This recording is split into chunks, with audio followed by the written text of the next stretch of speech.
سرکار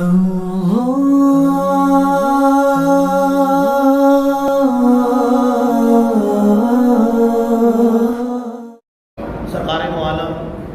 نور مجسم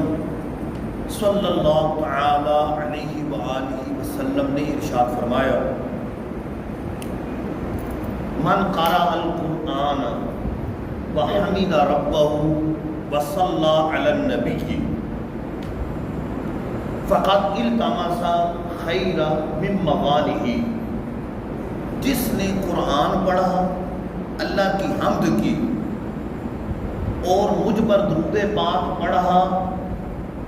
تو اس نے خیر اور بھلائی کو اپنی جگہوں سے تلاش کر لی۔ گویا کہ اللہ عز و جل اسے ہر طرح کی خیر اور بھلائی عطا فرماتا ہے، دنیا کی خیر، قبر کی خیر، آخرت کی خیر عطا فرماتا ہے۔ قرآن پڑھا، اللہ کی حمد و ثنا کی، اس کا ذکر کیا اور حضور کی بارگاہ میں درود پاک پڑھا، یہ تین کام کیے تو رب عز و جل اسے ہر طرح کی خیر عطا فرماتا ہے۔ فقط التمس الخیر من مغانہ، اس نے خیر کو اپنی جڑوں سے تلاش کر لیا، اپنی جگہوں سے تلاش کر لیا، رب اسے ہر طرح کی خیر عطا فرماتا ہے۔ ہم بھی چاہتے ہیں ہمیں خیر و بھلائی ملے،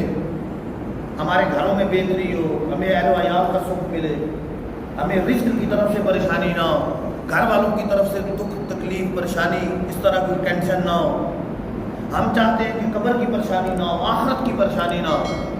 تو سرکار دو عالم صلی اللہ علیہ وسلم یہ نسخہ ارشاد فرما رہے ہیں، قرآن پڑھا، اللہ کی حمد کی، اس کا ذکر کیا اور درود پاک پڑھا، یہ تین کام کیے۔ ذرا فرائض کی ادائیگی تو کرنی ہے جو فرض ہے، ان کے ساتھ ساتھ یہ تین کام کیے تو اس نے خیر اور بھلائی کو اپنی جگہوں سے تلاش کر لی۔ صلو علی الحبیب صلی اللہ تعالی علی محمد صلی اللہ تعالی علیہ وآلہ وسلم، صلاۃ و سلام علیک یا رسول اللہ۔